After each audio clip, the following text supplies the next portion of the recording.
Why does my dog's vagina have white vanilla pudding coming from it? Afterwards, I felt dirty and gross.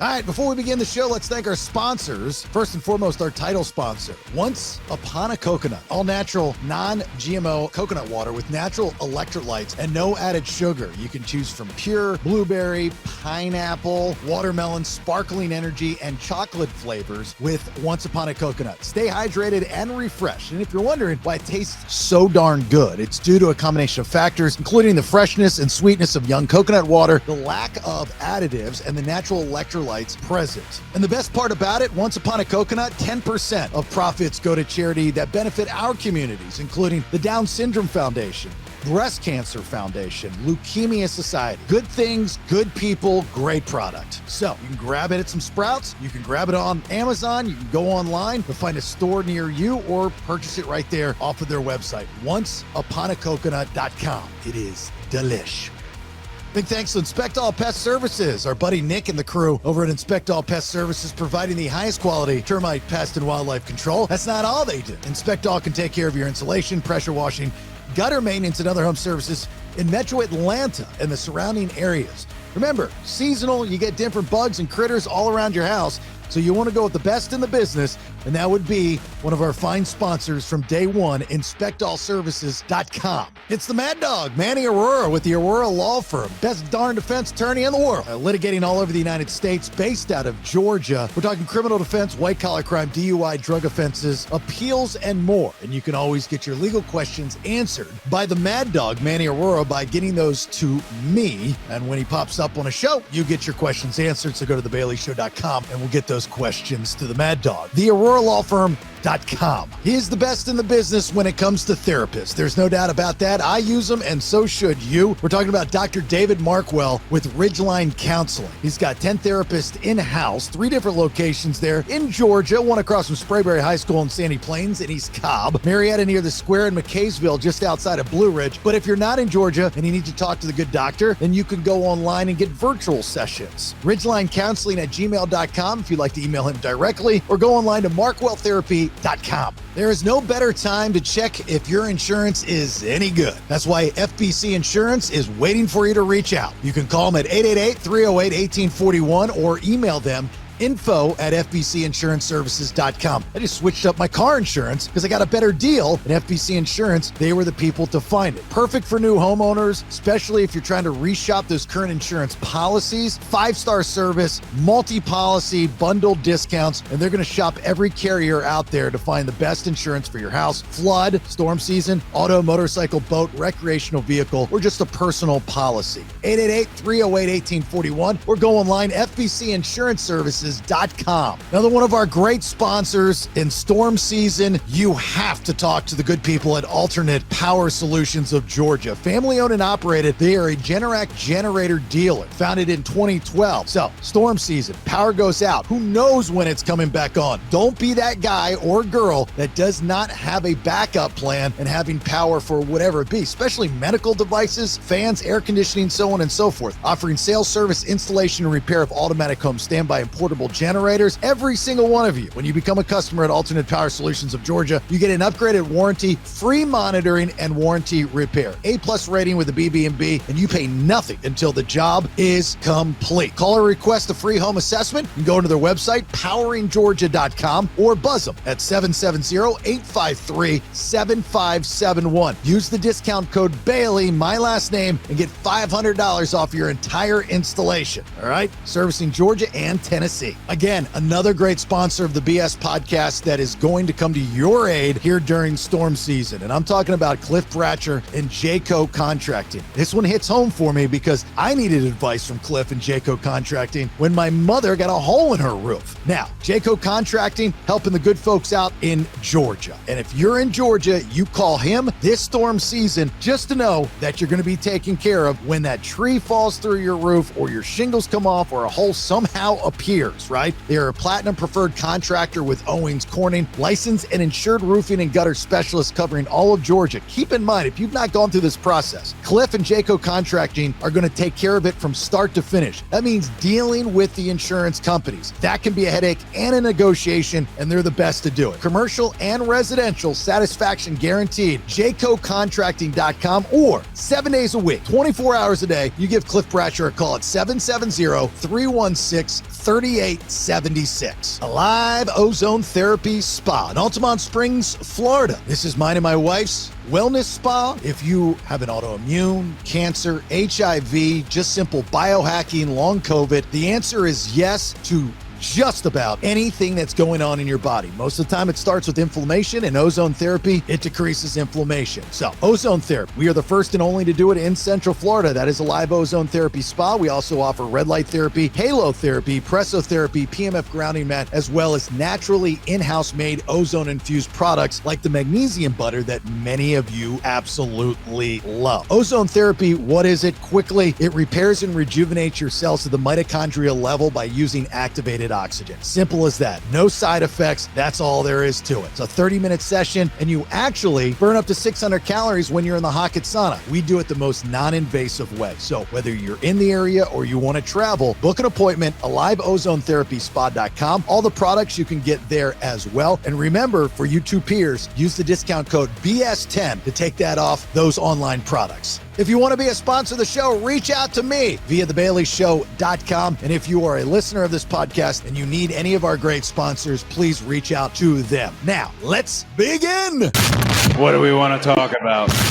To be yourself in a world that is constantly trying to make you something else is the greatest accomplishment. Ralph Waldo Emerson. Welcome to the Bailey Show podcast. A guy show women love to listen to. Intellectually immature nonsense. That's BS. That's BS. That's BS. That's BS. Okay, then, let's do it. All right. There it is, episode 380. It's the BS podcast. Thanks for being here. All on the BPX, the Bailey Podcast Exchange. 3 different shows, 5 days a week. Monday, Honey, I Raised the Kid podcasts, kids, released Tuesday, Wednesday, Thursday, the BS, Friday, the Vinyl Road podcast that I do with Brad Stewart of Saliva. That is released all on the same feed, the one that you might be on right now. Hopefully you're watching on Spotify because you get the video version. I don't think you get that on the other versions. I could be wrong, but I'm pretty sure I'm right on that. Anyway, thanks for being here. My name's Jason Bailey. There's the Bald Badger. Hello, Benjamin. This is BS, Bailey. This is BS. And there's the Fox with 2 X's. Melissa, hello. Yeah, I agree. This definitely is BS. How's your week at Walmart been, working there? I don't work at Walmart so much anymore. I had to let it go because I work my butt off for the post office now. It's been like 6 days a week, 12-hour days. No time for Wally World. Well, okay. So do you just come and go as you please at Walmart, or?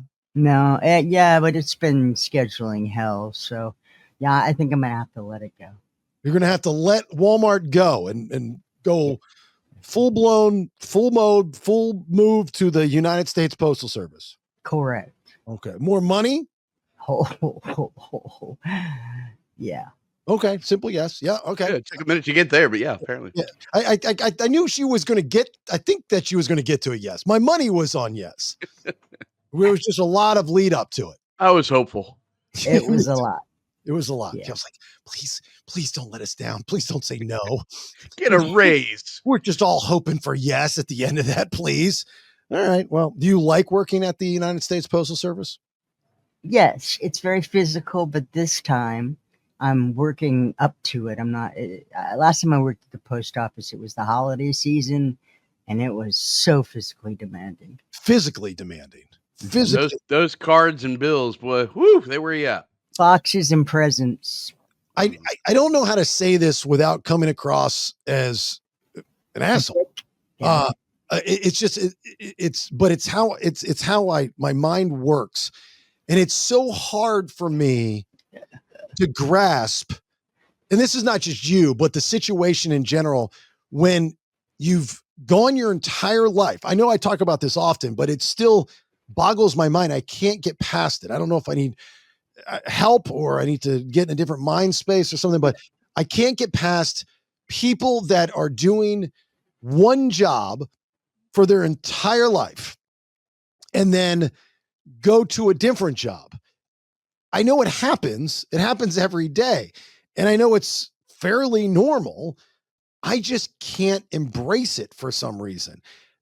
And I'll tell you why, because it doesn't make sense. If you have someone that has been, unless it's their choice, but like if you have somebody that's been in an occupation for 30 years, let's just say, why would that industry not want to keep them in some regards? Like you have 30 years experience. That's a lot. That's a lot. That's vintage, like you don't throw something away that's 30 years old. You know what I'm talking about. Yeah. And I give you an example. I'm part of this networking group called BNI, and they're all over the world. And I actually like it. And every Thursday we meet, and we're the largest chapter in Central Florida. And I go in there representing a live ozone therapy spa. And you sit through the BNI stuff, and then you get up and you talk about your business like for 40 seconds. And then sometimes you get to give a presentation. And this whole networking thing is based off of referrals. And in this room, there's, all these people representing their business, their small businesses. Some of them work, like you might have somebody that works for Verizon and they're coming in there trying to get business. They're not trying to sell you. They come in there, and if they join, the idea is that you're giving referrals to these people. Do you guys know what I'm talking about? These types of, Ben. Well. Yeah. Networking. Yeah, I get it. Well, Ben is the master at this because he's King Chamber of Commerce. He's like the president of the Chamber of Commerce in Central County. So there's this guy. Well, anyway, before I get to this guy, the room is split, in my opinion. You have the real deals and the not so real deals. You have people that are very passionate about what they're doing, like me. I'm very passionate about live ozone therapy, spa and ozone therapy, and so on and so forth, and what we do there. And then you have people that are just doing a job and kind of going through the motions and trying to sell how great it is. I see those people a mile away.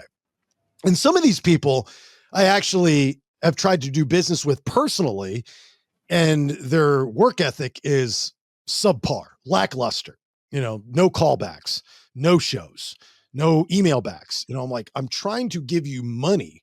What the fuck is wrong with you?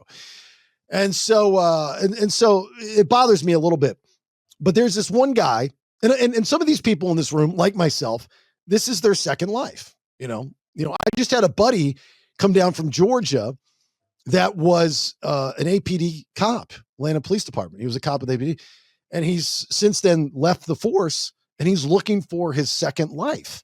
He's in his 40s. That's crazy. He was a great cop. Like, to me, cops don't get other jobs unless they go into the private sector in a similar type of job. You know what I mean? Mm-hmm. Follow me so far, Ben? Does this make sense so far? Mm-hmm. Yeah. I see certain reasons why you would have a second life that's complete departure. Some of it's self-inflicted. Some of it is just depends on what industry you started in the first place. My point is it bothers me. Like, it bothers me what Foxx is doing. It bothers me that Foxx loves her job at the United States Postal Service. When I see her post on Facebook, it irritates me because she's got over 30 years of radio experience. She can walk into any radio station in any market and run it successfully. Yes. And then teach the young people things that that'll take them 10 years to learn. Why would you throw somebody like her or me away? Right? It just doesn't make sense. So there's this guy in my BNI meeting, and ever since I've been in this this BNI group, ever since I've been in this group for like 3 months now, I guess, he gets up every day and he gives his spiel about how he's his name. I don't remember his name. He owns a notary, a mobile notary. That's what he does. Yeah. And I'm like, he seems very happy. He's an older gentleman. He's probably in his 60s, very passionate about Notarizing things. And he's like, he's Uh, got a good spiel and seems very polite and very nice, a little passive, very passive, actually. This last meeting, he got up at the end of the meeting. He was sitting right next to me, actually, which he's never done before. He was sitting right next to me. He gets up and he goes, I'm sad to say, because, I'm the longest member in this chapter, but I'm leaving. I've worked for myself my entire life and I'm over it. And I've taken a job at Universal Studios, knowing that he's going to be like an usher making minimum wage, that kind of thing. Wow. I'm like, it made me mad. He seemed happy. He tried to seem happy, but to what that's telling me is that, well, it could be numerous things, but like maybe his business isn't doing well. Maybe he needs more money. He doesn't like the grind of working for himself. All these different things, I guess I've just been programmed as a kid that you have one job, you do that job to the best of your ability, you become good, if not great at that job, and you do that job until you can no longer do that job. There it is. You see what I'm saying? That's my mindset. But there it is. Therein lies the rub. Till you can no longer do that job. Two things. One, the bottom is totally fallen out of radio as it was. Terrestrial radio, you and I both know, doesn't exist. Not the way that we knew it. There is no personality radio. It's just a computer and AI. When I listen to Pandora, all the commercials are created by AI. You can hear it because some of the words are incorrect. Record as opposed to record, little things like that our ears will catch, but the normal listener would not. Yeah, that might be true, Fox, but it's kind of a cop-out, because if somebody in radio is hearing you say that, you're saying that's coming from somebody that's not in the business. So why is it that there are still many personalities in the business, whether they're happy or not, I don't know, but they, just like us, still love that business, love the business. There's something addicting about that business. I love the business too. But you know what? The first paycheck that I got from the post office was over $1,000 more than the last paycheck I got from iHeartRadio. Okay. So then that's the next thing is, I did very well in Atlanta. I was financially very successful, to the point where it's going to carry me for some years. Great. Fantastic. Eventually that'll run out. This podcast financially doesn't match anywhere near what I was making in radio, but there is something to be said about not having to get up at 3:30 in the morning, not having to answer emails, not having to go to meetings, not being told what to do when the advice is totally off target, being around certain people that just annoy the shit out of you. There is something to be said about that, but those are the things that kind of make radio like what you miss about it in a way. It's weird. It's like being addicted to a drug. It's very odd. It's very, very odd. There's a guy, Dan Mason, who's a life coach. He was a former very successful programmer in the radio business. And when he got fired, like for his third time, he was like, I'm done, I'm out. Even though he'd been offered numerous opportunities afterwards. And he started a podcast, and then he started talking to people like me. Like I talk to him all the time on social media, that just can't get over it. I can't get over the hump. It's not that I'm dying to get back in the industry, because I'm not. It's the fact that I'm not in the industry, or people like us aren't in the industry, and you're kind of thrown away. It's just Ben, am I making any sense? Like, do you understand do I sound like I'm crying? Where are you at? Yeah, you're whining a little bit, but it's like they want a younger, cheap. No, but if they want a younger, cheaper model, and they don't want to pay for the experience that y'all brought to the table, then the industry moves on. It doesn't mean that you're antiquated or that you're not worthy anything. It's they're not willing to cough up what they used to for it. Yeah, I'm not trying to make this about me. I get it, but I was trying to it was really about the guy with the notary thing and the idea of being in the job. I blame it on the boomers, because as a Gen Xer, we're taught to, go to school, go to college, get a job, stay in that job, retire, get a gold watch, die. That's what we're programmed to do. Those days are done. Everything has changed. The game has changed, and you have to catch up to the game. The game's not going to change for you. That's me adapting. I think I've done an okay job of doing it. It's still in the back of my head. I'm going, this doesn't make any sense. Are you familiar with John C. Maxwell? Yes, I know the name. Yeah. Okay, so he's a motivational guy, another life coach, Zig Ziglar type dude. He has this quote that I've always really, really appreciated. It's change is inevitable. Growth is optional. So Ooh, change is going to happen whether you want it to or not, but what do you do with it? How do you wear that new shirt? yeah. You know? Change is inevitable. Well, Growth is an option. Yep. You could also use that as like a sexual term in bed. oh, come on now. I have. Like Why- if you have ED and be like, growth is an option. Hashtag boy, yeah. But we can change things up a little bit. It's No. inevitable. No. Right? So do you understand? Okay, when everything happened, they let me go. All right. I was in management by that time, which is just a horrible damn place to be when you're in a big company. It's almost a foot out the door. You know it's coming. All right. First and foremost, they let me go. Then 2 months later, and this is post car accident and everything. I mean, shit was going sideways. Then they let me go. 2 months later, I had the overdose. My ex calls the company and tells the high up boss, for some reason, vindictive, I guess, what happened. And basically, that person who is the guy, I mean, I heard owns everything now, pretty much. And he says, I'm sorry, but I have to cut ties with you. What does that mean to me? It means radio's done for me, basically. And there's no money in it. Everything I've been offered has been a hobby. You know, Is it me or when Fox talks, Ben? It's very dramatic. It's very Matthew McConaughey and Dazed and Confused. It's like Jodie Foster and Matthew McConaughey had a thing. Yeah, it's like all right. it's very dramatic. The big build up, and you're like, oh, I know what she's gonna say next. Yeah. That's not what I thought she was gonna say. I'm kind of a radio person. I mean, But anyway, no, I just left the dramatic $1,000 difference on the paycheck. I mean, let's think about that. And I've got to get caught up after everything that happened. I ain't got time to play. That would be a lot of gas money if you Had a car. drove.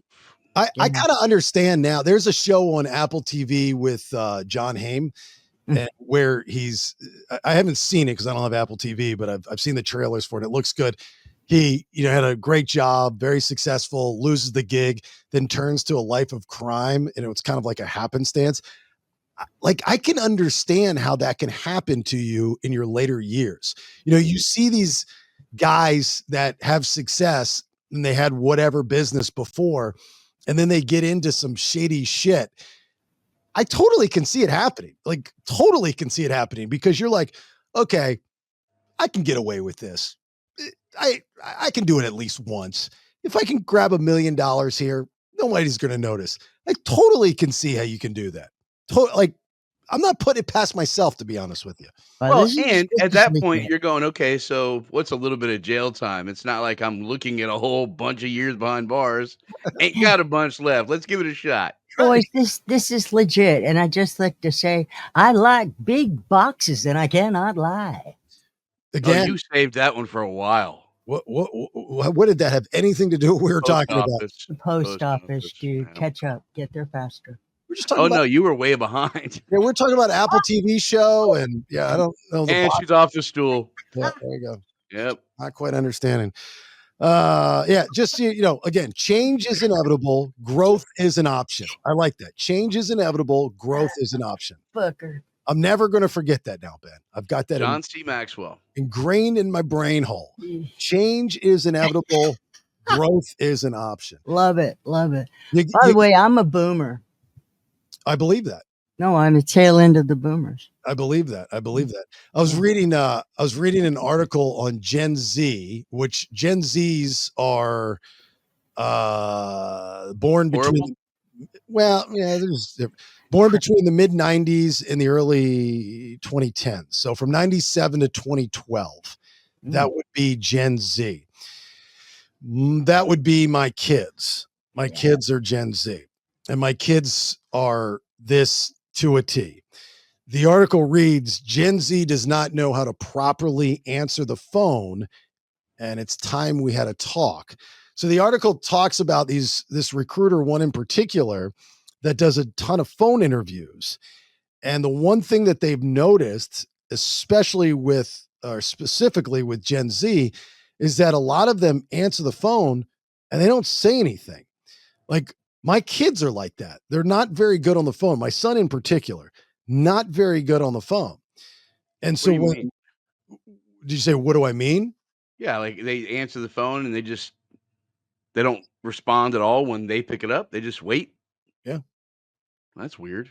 Yeah. Well, but there's a reason for it, supposedly. And before I read what the reason is, I was like, I totally agree with this. It's bullshit because, look, as a Gen Xer, we grew up with very strict phone rules, very strict phone rules. Mm-hmm. You did not call at 6:00 because people were eating dinner. Dinner. Yep. You did not call somebody. So after 6:00, you were done. Like your phone privileges to call somebody, unless it's a family member, we're done. Right. You didn't call your friends after 6:00. It's too late. Between 8 and 9, I was allowed. Yeah. And then we had the long distance rules, peak hours, and so on and so forth. So we had a lot of phone etiquette rules, growing up. It's a boy. Because the phone was a lot different at that time, especially if you had a girlfriend long distance or, you're traveling or something like that. Do you want to guess the reason supposedly Gen Z has a phone problem? When you call them, they don't answer. This actually makes sense. You want to take a shot, Ben?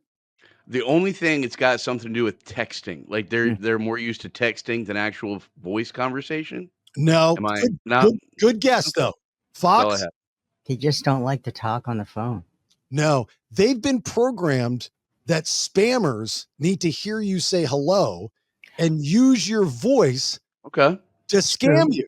That makes a lot of sense, actually. Right?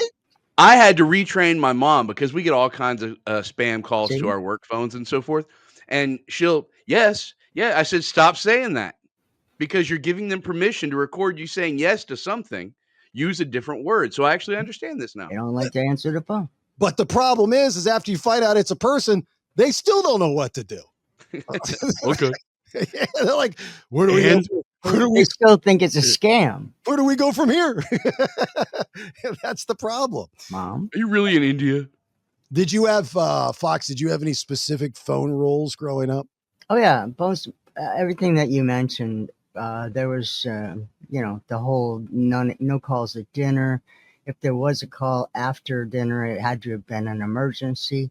We were not allowed to answer the phone unless we were told to, and then it was, Foxx residents. May I ask who's calling? Kind of a thing. Was it a rotary or a push phone that you grew up with? It was a rotary phone with a really long cord, the yellow one on the wall. Yep. And it almost made you not want to make a phone call. Yeah, because you would get your finger caught sometimes when it was running backwards if you weren't paying attention, which of course we're talking about me. I had my cat answer the phone once. Have you remember back with the rotary phones when you had to call back because it was busy? Mm-hmm. And you're trying to speed dial the rotary phone? Yeah, it never worked. But my cat answered the phone once. It rang and it jumped up and knocked the thing off the cradle. Funny. You weren't winning a radio call-in contest with a rotary phone. That's for damn sure. So funny you say that. There's a scene in One Crazy Summer about that. Right. Yeah. He's in the room by himself. And that's all he's doing is he's waiting for the time to call. And then he blows up at the end. Yeah. That's funny. There was a local show in Naples, Florida. I'm assuming it was local. And they would do a sports trivia question. And it would come on right when I got home from school, and I would always try to win. And I remember the one day in particular, the question was, what number did Pete Rose wear? 3. So I run into my bedroom, I grab my book of baseball cards, I run back out, and I flip through to Pete Rose. I believe it was number 14.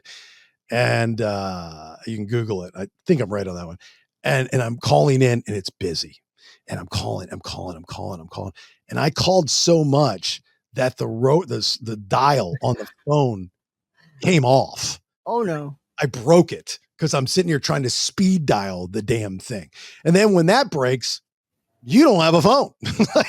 Like you can Morse code it. You literally don't have a phone. It's but like for the Gen Zs, I kind of give them a little pass on that if that's actually the reason to do it. But there's a communication problem with that generation. There's no doubt about it. Even my daughter, who is extremely likable, she's 20 years old. She's the sweetest thing in the world. When she's around other people that she doesn't know, it's very hard for her to be social. Like she does to pick up on a conversation, to who, what, when, where, and why, to ask. And it's that generation because they grew up texting. That's all they know. They grew up with headsets on Xbox and PlayStation. And so that's the conversations that they know. They're not familiar with having a normal conversation. So now that they're out in the work world and they have to have a work type of, conversation, and somebody might be doing it old school. Like I used to be around guys that they're like, they beat me up all the time because I'm like, why don't you check your email? Like nobody emails anymore. It's all texting, and the one person in particular that was, he was a Gen Z kid. And I'm like, okay, I understand the text. They're two different things. Email is for emailing and texting is for texting. Yeah. But I'm not going to text you a long diatribe or a long thing. I mean, that's like when I send you guys show planner topics and stuff, I'm not going to text you that. Plus an email, you can organize it and you can save it and you can flag it and you can do all these different things. For Gen Zs, that sounds absurd. Like they're so anti-email, at least from what I've gathered, it's not even funny. They want nothing to do with it. I text you to check your email. Yes, you do. I appreciate that. I do that with Buddy, the videographer, too. I'm like, check your email just so you make sure it's there. You know what I mean? So the recruiter's like weird, right? And it's becoming even more of a trend for these Gen Z job candidates. They're trying to ruin decades old social conventions about phone interactions. And this guy says, I'm a recruiter. I do a ton of phone interviews, and something I've noticed, Gen Z specifically, is a lot of them answer the phone and they just don't say anything. And he's like, I can hear their breathing in the background noise, but they wait for you to say hello first. So it's like a standoff, high noon at the OK Corral. But one common rebuttal was about how many calls these days are spam calls. Specifically noted in a follow-up post that all candidates self-scheduled the calls and were given a reminder an hour beforehand. So that's another reason, and I never thought about that, is when you schedule a call like with Apple or Google or something, that's, outside of knowing when they're going to call, that's actually kind of smart. That's who's calling you at that time, and it's not going to be a scam call, Yep. If I were to call you and I say, am I speaking to Jason Bailey? What's your response?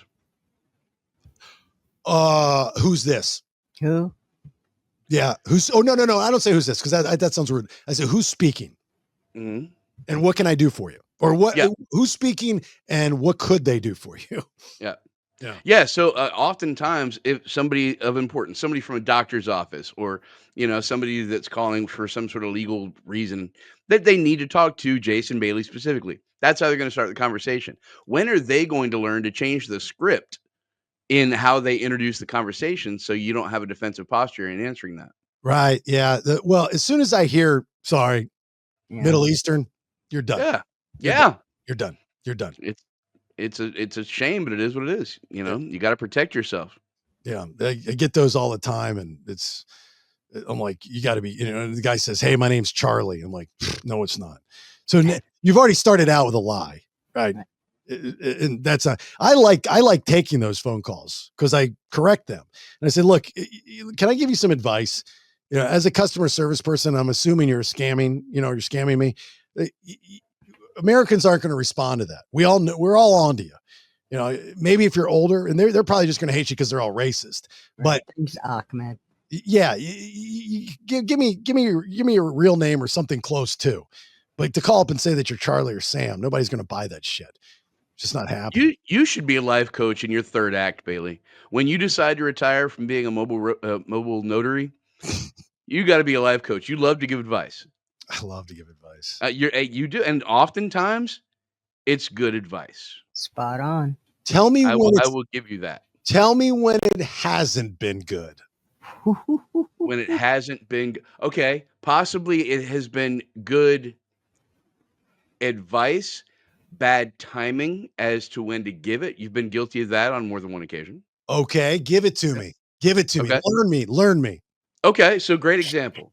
Please. When I was freshly going through losing Rick, and I Yes. was in a period of mourning, and you called me up to be a good friend, and hey, man, I know you're having a shitty day. I know you're going through some stuff. You want to talk about it? And I really didn't. You said, "Let me give you some advice." I'm like, "All right, well, I'll listen to it, but I'm not going to hear a whole lot of it right now."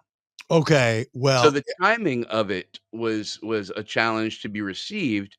What you had to say was good. The meat was good. It was just I wasn't hungry. okay. Well, wait a minute. First of all, let's get something straight here. In my defense, I did not say those words. I did not. I That know was Cliff Notes, 100%. That was paraphrased. I would never, ever call you after losing your good friend and Nope, you were say, calling to check in. It was a natural progression, but but it was but what I did say, I know exactly this conversation and I know exactly what I said because I feel that it is my job from God. to Kid give you not. advice. Okay. No.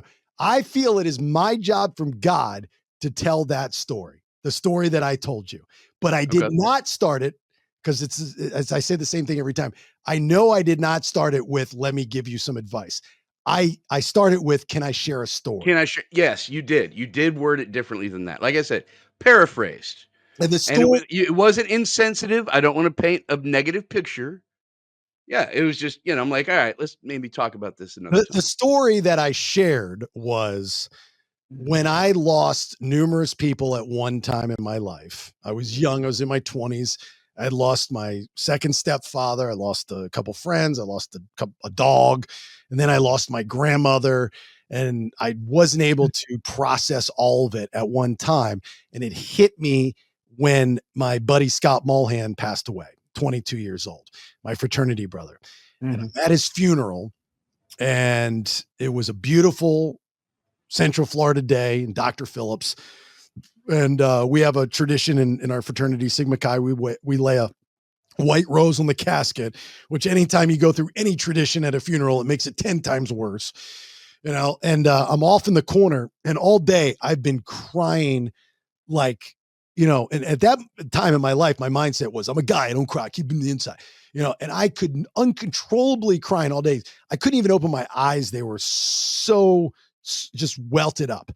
And I'm with my best friend Hill, and we're off to the side. We're standing under a tree, and because there's so many people at this funeral, and it was like the clouds parted and the sun shined on me, and God spoke to me and said, because I asked, I literally right before this happened, I said, God, why would you take him? He's a kid. He's 22 and he's the nicest guy in the world. Like, not a bad thing about this dude. There's no reason to take this guy. This is ridiculous. My grandmother, she was old. I understand. My stepdad, he was old. I understand. That guy was drinking and I understand. My dog did not need to go. That was my mom's fault. Don't understand that one. Didn't ask. This one didn't understand it. And I said, God, why this doesn't make sense.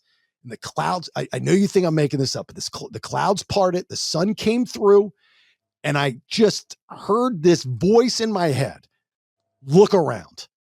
And I remember looking around the funeral and seeing hundreds, if not over 1,000 people at Scott Mulhan's funeral. And at that time, I got the answer that we are put on this earth to serve a purpose. And once that purpose is served, it's time to go home. And his purpose was served, whatever that was. Look at all these people he touched at such a young age. Yep. It's time for him to go. And that, like, I stopped crying. It was like my face went back to, It was the oddest, most surreal moment I've ever had in my life. In my It's a life. moment of clarity with the greater something being, whatever you want to call Perhaps it. it was just making peace with everything. So I feel that I need to share that with people that are going through a loss. That's all. That's the advice I gave. Well, not advice. It wasn't advice. It was a story. You Right? said it, not me, Bailey. No, but you may put it in my head. It wasn't. Yeah. It was a story. You know, like, and I the last thing in the world I want to do is upset you even more at that time. Bring the show down. No. Wow. You know, I just wanted to. I wanted to help. Yeah, that's honest. Yeah, I appreciated you reaching out. I really did, and I still do. I'm not saying it was a nuisance. It was just like at that moment, I'm going, all right. So a third career choice could be maybe a life coach. Well, I already did that. Yeah. That's where we were, right? What about you, Ben? We're not done with the life coach thing yet. Oh no, we have to be. I appreciate you trying to move on, but I'm not. It's gone too far. No. I know that you have a very short attention span, but just grab a cookie and hang out for a second. Okay. So is that the only thing that I've said that was not good for you? You said that there are a couple things that I can remember that with clarity, but that was because it was a specific. Yeah, that's just timing. Like I'm saying, your advice is not. It's not bad. You actually have good advice. Thank you. Kind of a wise guy, but you know, wise. Yeah, ish. Ass. Wise-ish ash. Yeah.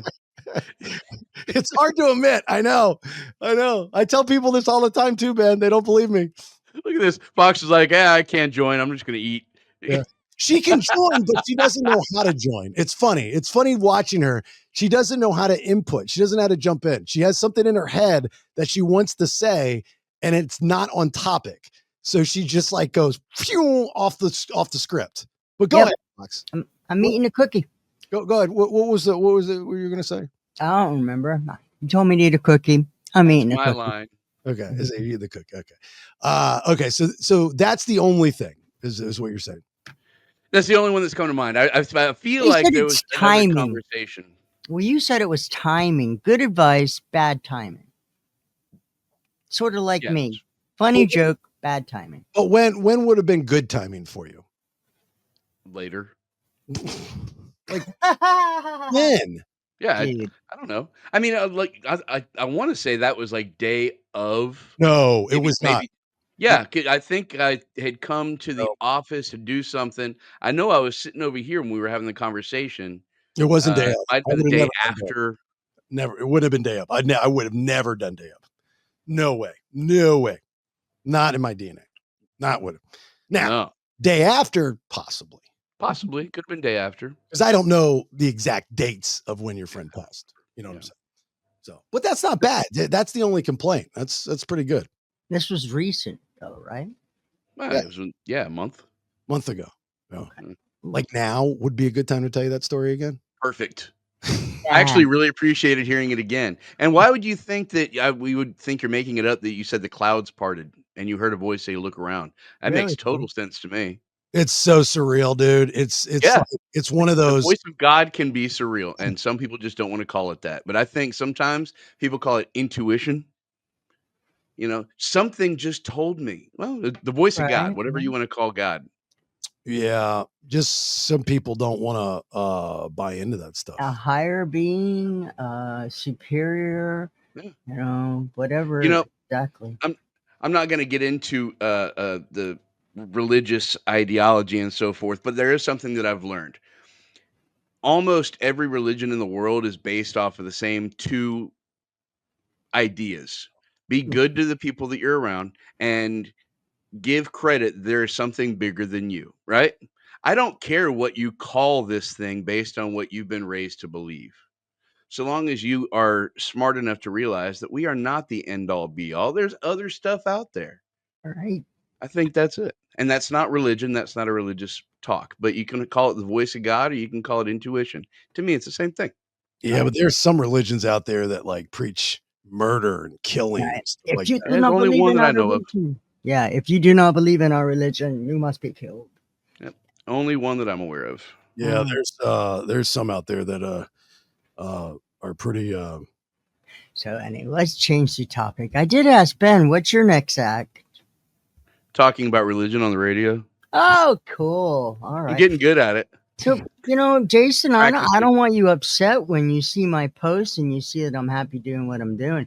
See, I'm the kind of person that even when I was working in radio, I was out doing promotions. I worked for a promotions and marketing company. And if I wasn't doing a costume character, say Tony the Tiger or the Blue M&M or Chester Cheetah on the weekends, or just Did you setting dress up as those people? Yes, I did. Okay.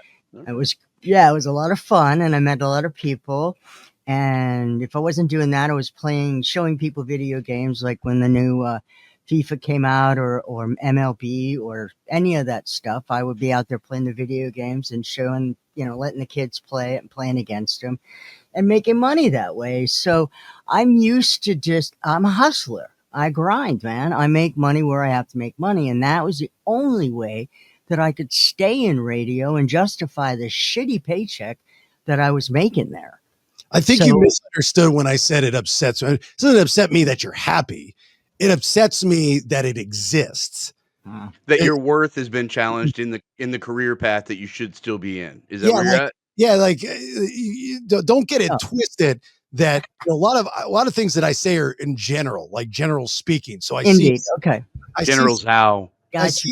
I see somebody going through something, and then I think the big picture, because 1 equals 10, 10 equals 100, 100 equals 1,000. So I'm like, okay, that bothers me that happens. That if you have somebody, let's say you have a professional athlete, a quarterback, for example. Okay.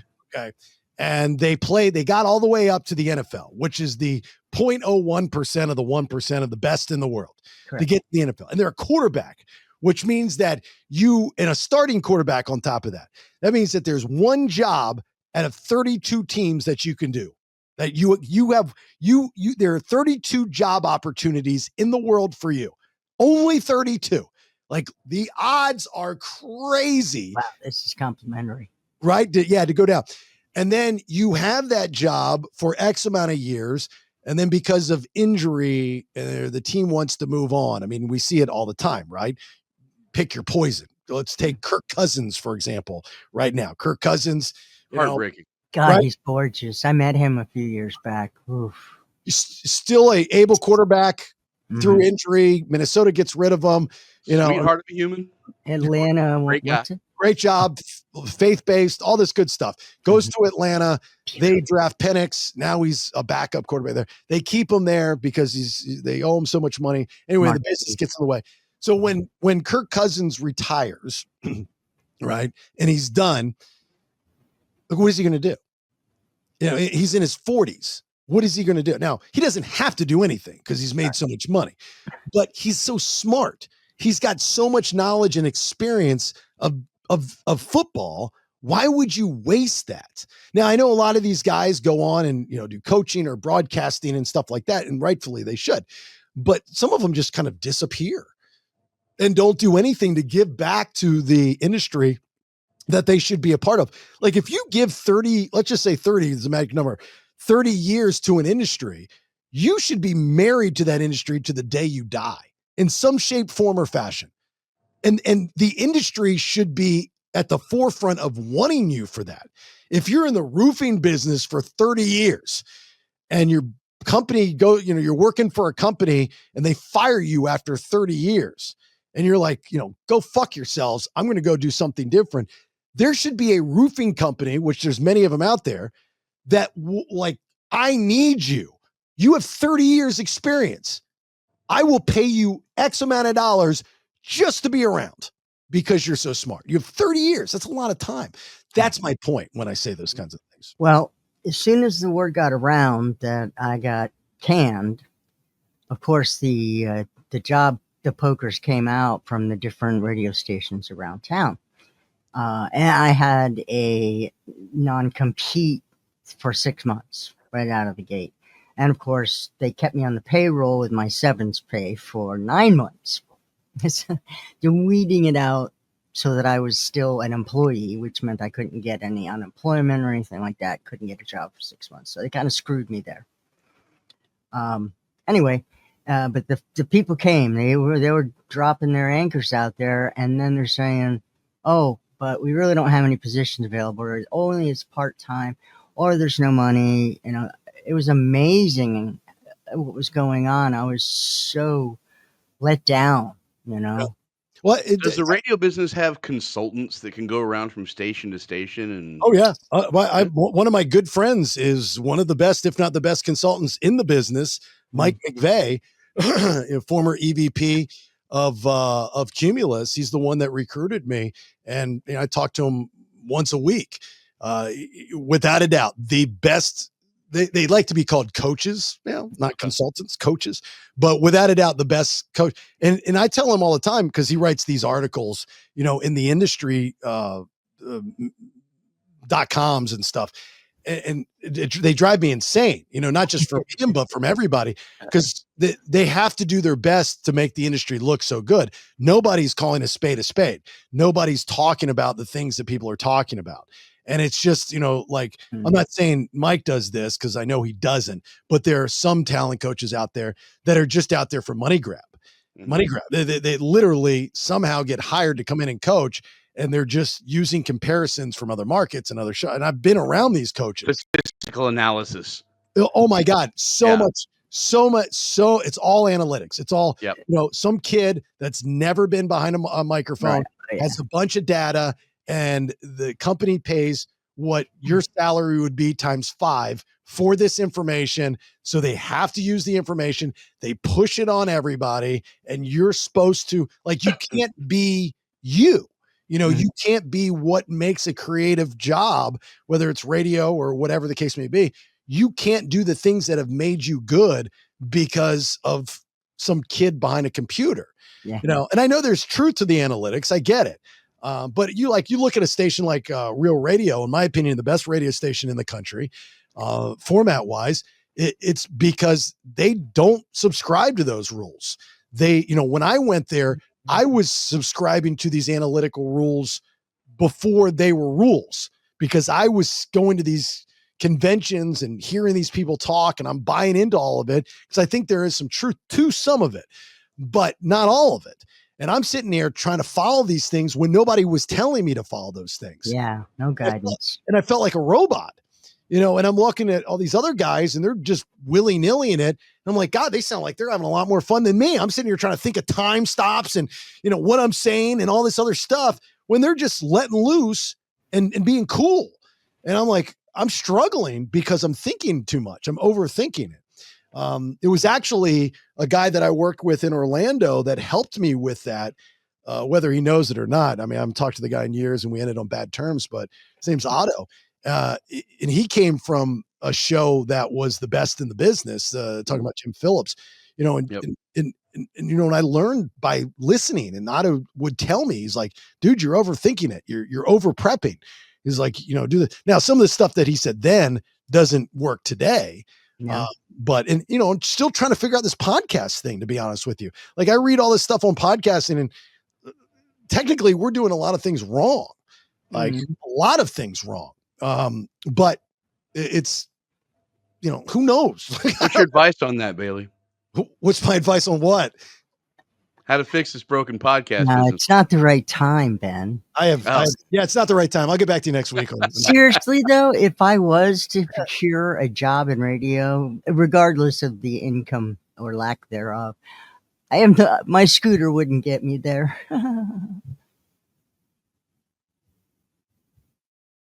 Sorry. I'm just going to act like Bailey froze for a second. Yeah, me too. Yeah. Let's all freeze. It was a joke, right? Yeah. No, actually, it was the truth. Yeah. It was a truth joke. Truth joke. A toke. Okay. A troke. Got it. George. Troke. Jeans. They're shorts. Her troke is broken down. A troke, which rhymes with choke. I understand. Okay. Which totally understand it. Thanks. I'm gonna just eat my cookie. Yeah. Once each cookie fall off a stool, and we'll see you next week. Take care of yourself. Take care of yourself. Jesus. Sure. I really was trying to have that conversation about the phone thing, but that went absolutely nowhere. I thought that was fascinating. How many cookies are you going to eat? That's the same one. Have you been regurgitating and spitting it out? Like a bird. Yeah, my dog does. Jen does that. Oh. Eats, spits it up, and then eats it again. Okay. Eats it again. Yeah. Ah. Ben and I had this conversation the other day. So, we lost Mr. Milton. I told that story. And then I thought we were going to lose Jen last week. And so,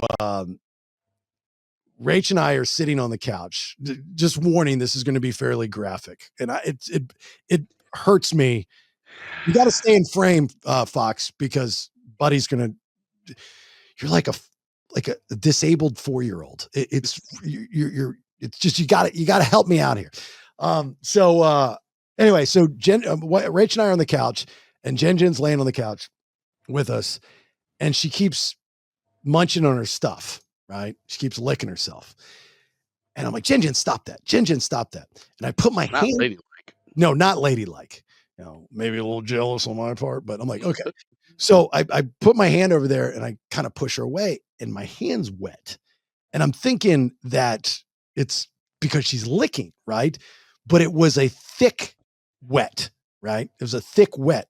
It looked like like vanilla pudding. Oh, like, okay. God. And I'm like, what is this? What is this? And it's all over the blankets and stuff. And I go, Rachel, make it go away. Rach, make it go away. What is this? Make it go away. And I said, what is this? And I can't say the word. She says it's yep. Yeah. Yep. It's, if you're going to diss somebody, charge on. Anyway, I go, oh my God. So now I have to Google what it is, like, and what's going on, because you remember she's got diabetes. So she's not in a good way. She's going blind. I mean, she's towards her end days because of this diabetes stuff, but she's still a happy dog and she never complains. And I love her to death. I Google, why does my dog have white vanilla pudding coming from her vagina? Did not. I did. And it gave me an answer. It said that she had all these different things and none of them were good. And they all said, go see a veterinarian immediately. Yeah. And then you get caught in a rabbit hole called the black web of trying to figure out what the white vanilla stuff coming from my dog's vagina is. And then you start to see pictures and video. And then you ask yourself, why did I Google this? Because if anybody checks my Google history, they're going to think something's wrong with me. Yeah, don't die before I can delete this. It was mentally scarring after that experience. Mentally scarred. Come to find out, she's got a UTI. She's got medicine. We're all fixed. So okay, good. No more pudding crotch. Pudding crotch. That's exactly what it was. Pudding. That's I got diabetes. I've never had pudding crotch. Yeah, I should have called you. Like, Ben, you've got diabetes. Have you ever had this come out of your penis? Not without working for it. It was very, very disturbing. Very. Yep. Disturbing. So, how often do you find yourself Googling something and you're like, oh dear God? Right. Okay. So the question that Ben and I had is, have you ever Googled something and felt gross or dirty afterwards, but you did the Google for all the right reasons? So when I'm Googling, why does my dog's vagina have white vanilla pudding coming from it? Afterwards, I felt dirty and gross. Can you think of something you've Googled that has made you feel that way? I've been tricked into Googling things before. Is that the same thing, or is this stuff that you actually knew you had to look up, but you just didn't want to type in the words? No. What were you tricked into Googling? Blue waffles. Yeah, I know where that took you. Scarring, isn't it? Dear God. Now Man. everybody watching this is Googling blue waffles. Y'all Sorry. can thank me later. My bad. Mhm. Just go back to pudding crotch. You'll appreciate that more than blue waffle. What about chocolate cake? No, Try that no, one. I don't want to at this point. Wait till I got an empty stomach. Try chocolate cake. Yeah, chocolate. I got tricked into doing that one. Yeah. I also had I had some guys one time that I worked with, and they said, "Hey, you got to come look at this cool thing we found." Um, and they had pulled up the Two Girls One Cup video, Yeah. and that was all bad. And if that people don't know about that by now, then they're way behind. Yeah. You've never seen that, Fox? You shook your head? No. Oh, Are you not familiar with it? No. Yeah. Never heard of it? No. No. wow! Nope, I have not. Google Good it. for you. Yeah, Google it. No, I got tricked into I think it was Pink Tulip. No, Dirty Sanchez. Dirty Sanchez. Yeah, that's kind of I know him. yeah, that's kind of a thing. Yeah, don't do the white vanilla vagina discharge thing. No, I'm staying away from that. White vanilla vagina. Whatever I said. That's No, a new but band name. But Where are you I've going to had stay? I'm to, going to watch White Vanilla Vagina. I've Yeah. actually had to look up white pudding vagina discharge though, so that's a thing. Why? Just kidding. Fox, you're killing it. Oh. We can't do 2 episodes together. We like you die out after the first one. I think we're going to schedule you for one, and then we're going to give it a breather, and then we'll have to come back on the second one. Can't do it. It's like she just. I thought you were serious for a second. That was really twisting me up. All right, I know. let me get you WTF video for this episode. What the fuck? All right, I think most people have seen this. If you've not seen this, this is probably the best video so far in the last couple weeks. You guys need to get off the golf course. Yeah, we will, man. No, now. Like, pack up, go now. Get in your car and go. I don't know what you're doing. You're not scaring anybody. You're just making yourself. I don't fucking care. Hey, man. Come on, man. Hey. Off to a good start, buddy. I fucking told you. Man, leave him alone. You want another? He You just want one fucking too? came at me. Leave him alone, man. I got it all on record. It's around the goal. I got it all on record. Around the goal. Hey. You want to fucking go, guys? Leave him alone. Hey, leave him alone, man. I wouldn't keep going back, you fucking moron. Hey.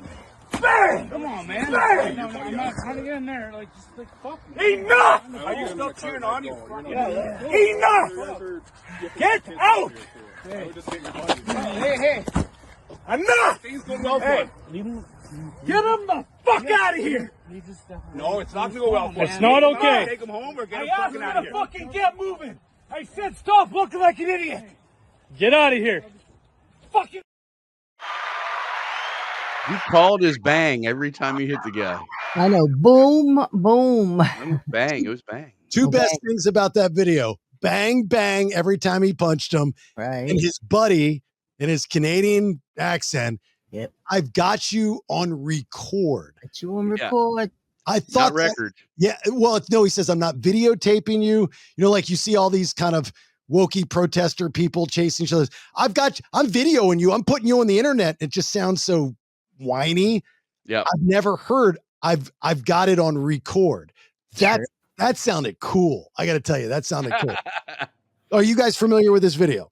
No. No, never seen that one. Okay. I'm curious what the lead up to it was, because that guy was possessed by something, and seemed like more than alcohol. So the guy that got his ass kicked, he spoke out actually afterwards. Trevor Ogilvie, the Canadian man, and he was pummeled on a golf course lake by ex-NHL enforcer Nick Tarnasky. Yeah, Okay. even better. So if you look at the video of him getting his ass kicked by Nick, you can see the professional athlete in the guy. You can see how he uses his hips, bends his knees, and pushes with his legs. Grabbed the shirt, kept the guy at the right distance. Grabs the shirt and he grabs it inside, Yep. which is, what you do because you can have control. That's offensive linemen, defensive linemen are always taught thumbs up. You grab inside.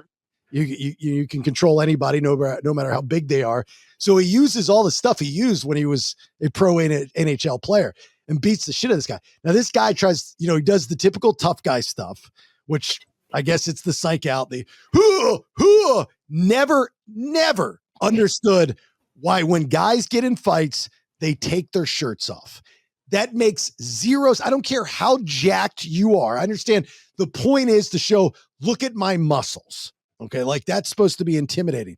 The problem is most of these fights are on concrete. Don't you want some layer of clothing if you lay on the ground instead of getting all scraped up and bleeding?